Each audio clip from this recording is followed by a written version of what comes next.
ಕನ್ನಡಿಗನೊಬ್ಬನ ಪ್ರಾಣವನ್ನ ಕಾಪಾಡಿದೆ Sachin bat. ಬೆಳಗಾಂನಲ್ಲಿ ನಡೆದ ಕರಾಳ ನರಮೇಧ ಕೇವಲ 3 ನಿಮಿಷಗಳ ಅಂತರದಲ್ಲಿ ಬಚಾವಾಗಿದ್ದಾರೆ ಕನ್ನಡಿಗ.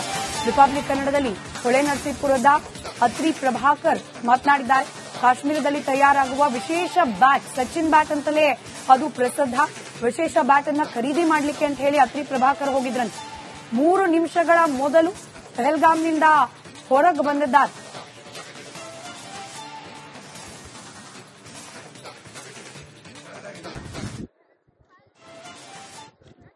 ಕಾಶ್ಮೀರದ ಪಹಲ್ಗಾಮ್ ಅಟ್ಯಾಕ್ನಲ್ಲಿ ಉಗ್ರರು ಭಾರತೀಯರನ್ನ ಕೊಂದಿರುವ ಬಗ್ಗೆ ಈಗಾಗಲೇ ದೇಶಾದ್ಯಂತ ಆಕ್ರೋಶ ವ್ಯಕ್ತವಾಗ್ತಾ ಇದೆ. ಇದರ ಬೆನ್ನಲ್ಲೇ ಈಗ ಹಾಸನದ ಹೊಳೆನರಸೀಪುರದ ಅತ್ರಿ ಪ್ರಭಾಕರ್ ಅವರು ಕೇವಲ 3 ನಿಮಿಷದಲ್ಲಿ ತಮ್ಮ ಪ್ರಾಣವನ್ನ ಉಳಿಸಿಕೊಂಡು ಬಂದಿದ್ದಾರೆ.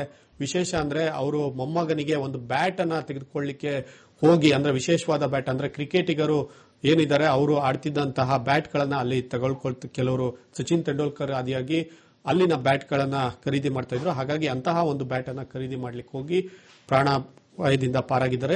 ಈ ಪಹಲ್ಗಾಮ್ಗೆ ನಾವು ಪ್ರವಾಸಿಯಾಗಿ ವಿಸಿಟ್ ಮಾಡಿದಾಗ ಪ್ರವಾಸಿ ತಾಣಕ್ಕೆ ನಾವು ಬೆಳಗ್ಗೆ 8:30ಯಿಂದ 9 ಗಂಟೆವರೆಗೆ ಆ ಜಾಗಕ್ಕೆ ಹೋಗಿದ್ವಿ. 9 ಗಂಟೆಯಿಂದ 1 ಗಂಟೆ ತನಕ ನಮ್ದೆಲ್ಲ ನಾವು ಸೈಟ್ ಸೀಯಿಂಗ್ ಏನು ನೋಡಬೇಕಿತ್ತು ಅದನ್ನೆಲ್ಲ ನೋಡಿ ಆಯ್ತು. ಅಲ್ಲಿ ಯಾವುದೋ ಒಂದು ಹೋಟೆಲ್ ಮುಂದ್ಗಡೆ ಕಾಶ್ಮೀರಿ ಕಾವಾ ಅಂತ ಒಂದು ಪಾನೀಯವನ್ನ ಕೊಡ್ತಾರೆ. ತುಂಬಾ ಬಿಸಿ ಬಿಸಿಯಾಗಿರುತ್ತೆ. ಆ ಚಳಿಗೆ ಅದು ಭಾರಿ ಖುಷಿ ಕೊಡುತ್ತೆ.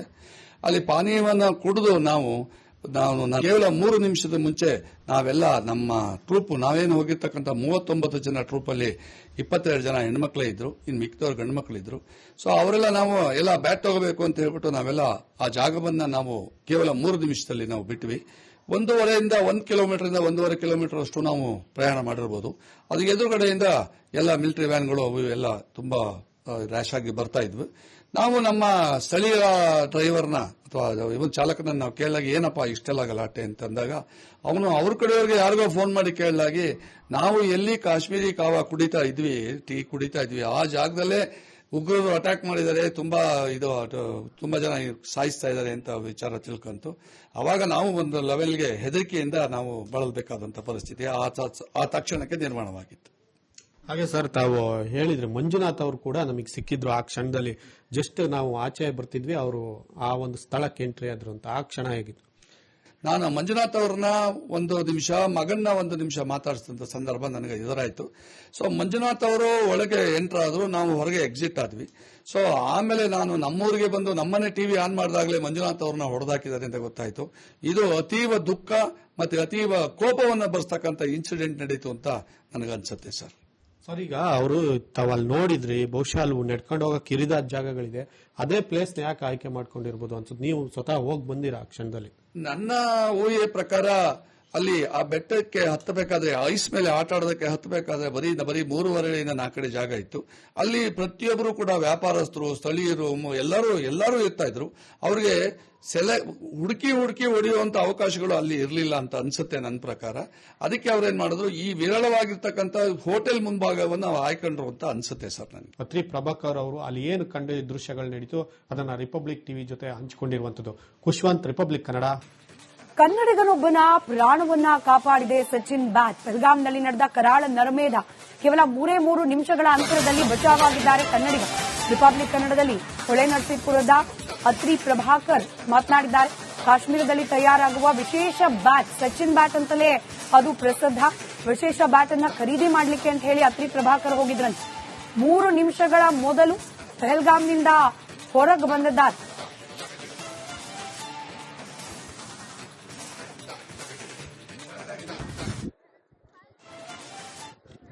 ಕಾಶ್ಮೀರದ ಪಹಲ್ಗಾಮ್ ಅಟ್ಯಾಕ್ನಲ್ಲಿ ಉಗ್ರರು ಭಾರತೀಯರನ್ನ ಕೊಂದಿರುವ ಬಗ್ಗೆ ಈಗಾಗಲೇ ದೇಶಾದ್ಯಂತ ಆಕ್ರೋಶ ವ್ಯಕ್ತವಾಗ್ತಾ ಇದೆ.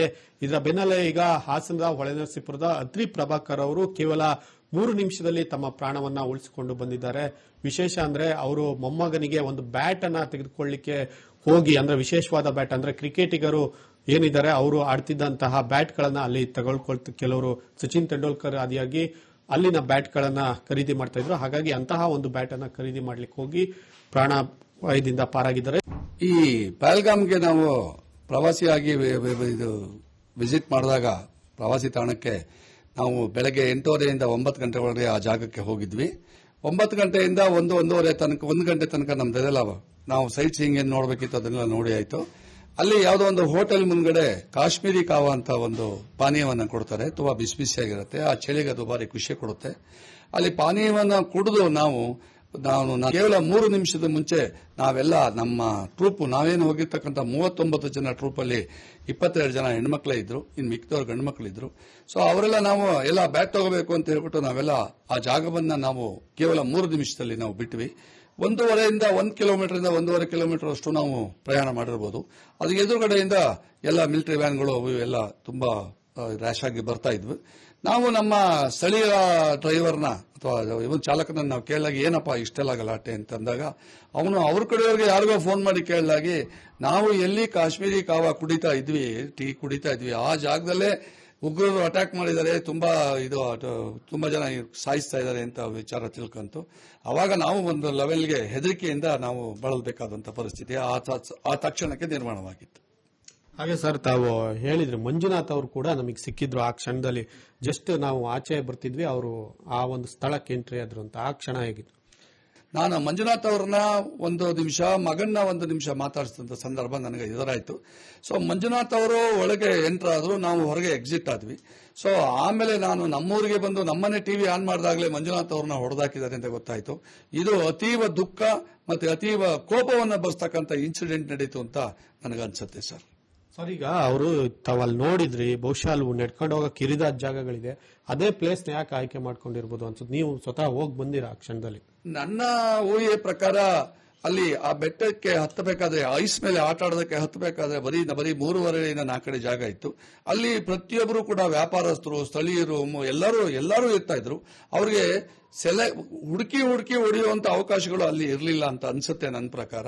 ಅದಕ್ಕೆ ಅವ್ರೇನ್ ಮಾಡಿದ್ರು, ಈ ವಿರಳವಾಗಿರ್ತಕ್ಕಂಥ ಹೋಟೆಲ್ ಮುಂಭಾಗವನ್ನು ಆಯ್ಕೊಂಡ್ರು ಅಂತ ಅನ್ಸುತ್ತೆ ಸರ್ ನನಗೆ. ಅತ್ರಿ ಪ್ರಭಾಕರ್ ಅವರು ಅಲ್ಲಿ ಏನು ಕಂಡು ದೃಶ್ಯಗಳು ನಡೀತು ಅದನ್ನ ರಿಪಬ್ಲಿಕ್ ಟಿವಿ ಜೊತೆ ಹಂಚಿಕೊಂಡಿರುವಂತದ್ದು. ಖುಷ್ವಂತ್, ರಿಪಬ್ಲಿಕ್ ಕನ್ನಡ. ಕನ್ನಡಿಗನೊಬ್ಬನ ಪ್ರಾಣವನ್ನ ಕಾಪಾಡಿದೆ ಸಚಿನ್ ಬ್ಯಾಟ್. ಬೆಳಗಾಂನಲ್ಲಿ ನಡೆದ ಕರಾಳ ನರಮೇಧ ಕೇವಲ 3 ನಿಮಿಷಗಳ ಅಂತರದಲ್ಲಿ ಬಚಾವಾಗಿದ್ದಾರೆ ಕನ್ನಡಿಗ. ರಿಪಬ್ಲಿಕ್ ಕನ್ನಡದಲ್ಲಿ ಹೊಳೆನರಸೀಪುರದ ಅತ್ರಿ ಪ್ರಭಾಕರ್ ಮಾತನಾಡಿದ್ದಾರೆ. ಕಾಶ್ಮೀರದಲ್ಲಿ ತಯಾರಾಗುವ ವಿಶೇಷ ಬ್ಯಾಟ್, ಸಚಿನ್ ಬ್ಯಾಟ್ ಅಂತಲೇ ಅದು ಪ್ರಸಿದ್ಧ. ವಿಶೇಷ ಬ್ಯಾಟ್ ಅನ್ನ ಖರೀದಿ ಮಾಡಲಿಕ್ಕೆ ಅಂತ ಹೇಳಿ ಅತ್ರಿ ಪ್ರಭಾಕರ್ ಹೋಗಿದ್ರಂತೆ. 3 ನಿಮಿಷಗಳ ಮೊದಲು ಪಹಲ್ಗಾಮ್ನಿಂದ ಹೊರಗೆ ಬಂದಿದ್ದಾರೆ.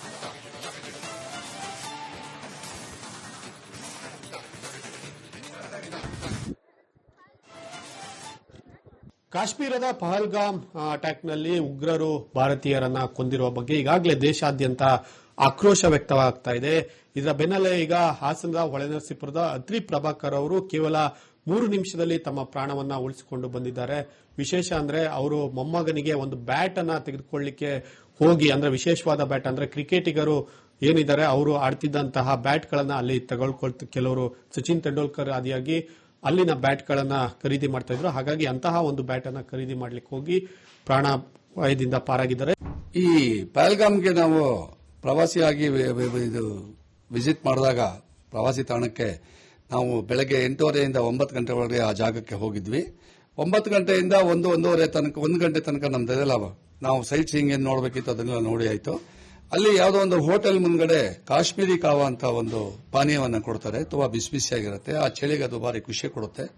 ಅಲ್ಲಿ ಪಾನೀಯವನ್ನ ಕುಡಿದು ನಾವು ಕೇವಲ 3 ನಿಮಿಷದ ಮುಂಚೆ ನಾವೆಲ್ಲ ನಮ್ಮ ಟ್ರೂಪ್ ನಾವೇನು ಹೋಗಿರ್ತಕ್ಕಂಥ 39 ಜನ ಟ್ರೂಪ್ ಅಲ್ಲಿ 22 ಜನ ಹೆಣ್ಮಕ್ಳೇ ಇದ್ರು, ಇನ್ನು ಮಿಕ್ಕಿದವ್ರು ಗಂಡು ಮಕ್ಕಳಿದ್ರು.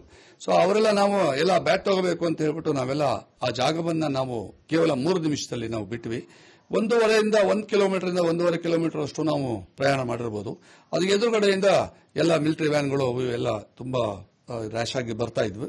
ನಾವು ನಮ್ಮ ಸ್ಥಳೀಯ ಡ್ರೈವರ್ನ ಅಥವಾ ಇವನ್ ಚಾಲಕನನ್ನು ನಾವು ಕೇಳಲಾಗ ಏನಪ್ಪಾ ಇಷ್ಟೆಲ್ಲ ಗಲಾಟೆ ಅಂತಂದಾಗ ಅವನು ಅವ್ರ ಕಡೆಯವ್ರಿಗೆ ಯಾರಿಗೋ ಫೋನ್ ಮಾಡಿ ಕೇಳಲಾಗಿ ನಾವು ಎಲ್ಲಿ ಕಾಶ್ಮೀರಿ ಕಾವಾ ಕುಡಿತಾ ಇದ್ವಿ, ಟೀ ಕುಡಿತಾ ಇದ್ವಿ, ಆ ಜಾಗದಲ್ಲೇ ಉಗ್ರರು ಅಟ್ಯಾಕ್ ಮಾಡಿದ್ದಾರೆ, ತುಂಬಾ ಜನ ಸಾಯಿಸ್ತಾ ಇದ್ದಾರೆ ಅಂತ ವಿಚಾರ ತಿಳ್ಕೊಂತು.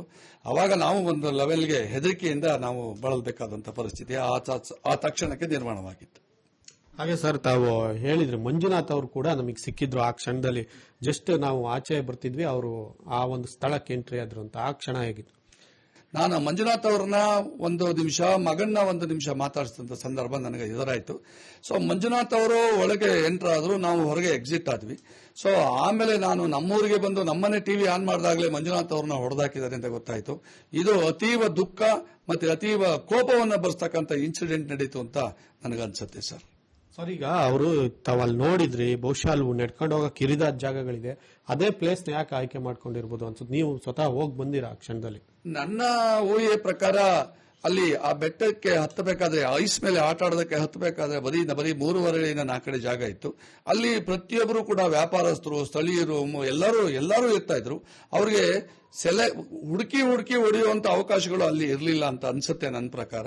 ಅದಕ್ಕೆ ಅವ್ರೇನ್ ಮಾಡಿದ್ರು, ಈ ವಿರಳವಾಗಿರ್ತಕ್ಕಂಥ ಹೋಟೆಲ್ ಮುಂಭಾಗವನ್ನು ಆಯ್ಕೊಂಡ್ರು ಅಂತ ಅನ್ಸುತ್ತೆ ಸರ್ ನನಗೆ. ಪತ್ರಿ ಪ್ರಭಾಕರ್ ಅವರು ಅಲ್ಲಿ ಏನು ಕಂಡು ದೃಶ್ಯಗಳು ನಡೀತು ಅದನ್ನ ರಿಪಬ್ಲಿಕ್ ಟಿವಿ ಜೊತೆ ಹಂಚಿಕೊಂಡಿರುವಂತದ್ದು. ಖುಷ್ವಂತ್, ರಿಪಬ್ಲಿಕ್ ಕನ್ನಡ.